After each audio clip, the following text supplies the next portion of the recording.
Bir zaman gələcək, mən ölü, siz diri. Ya o günü biz görəcəyik, ya görməyəcəyik, bilmirəm. Amma o zaman mütləq gələcək. Heç kəsin buna şəkki olmasın. O nə zamandır? O elə zamandır ki, birinə desələr dinsiz, məlum olacaq ki, şəxsiyyətsiz adamdır. Birinə desələr dindar, məlum olacaq ki, şəxsiyyətli adamdır. Dindar deyən kim deyir ki, hə, bu şəxsiyyətli adamdır. İndi belədir, xeyr, indi belə deyil. İndi dindarların içində çox şəxsiyyətsiz adamlar var, dinsizlərin içində çox şəxsiyyətli adamlar. Demirəm, amma dindarların əksəriyyəti, əstəğfurullah, elə demirəm. Deyirəm, çoxdur belə adam. Əksəriyyət falan deyə bilmərəm. O faiz nisbətini mən bilmirəm. Amma bir gün gələcək, bu din çalxalanacaq, o ki, axirət zaman imtihanları deyil. Çalxalanacaq, şəxsiyyətsizlər içindən atacaq, şəxsiyyətləri cəlb edəcək. Bu mütləq olacaq, mütləq.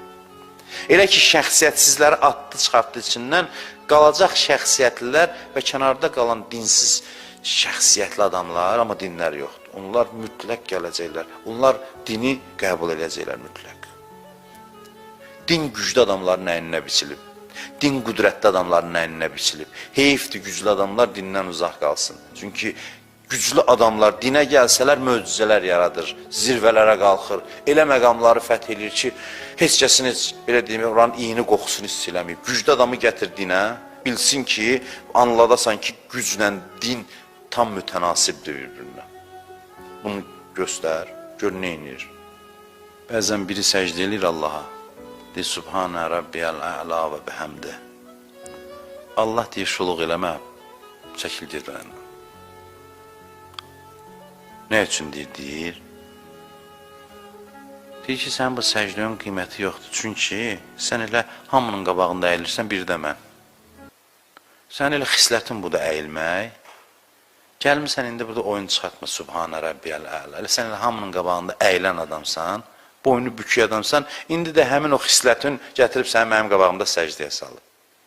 Sən zəiflik səbəbindən gəlib səcdəyə düşmüsən. Sənin səcdənin mənim üçün qiyməti yoxdur.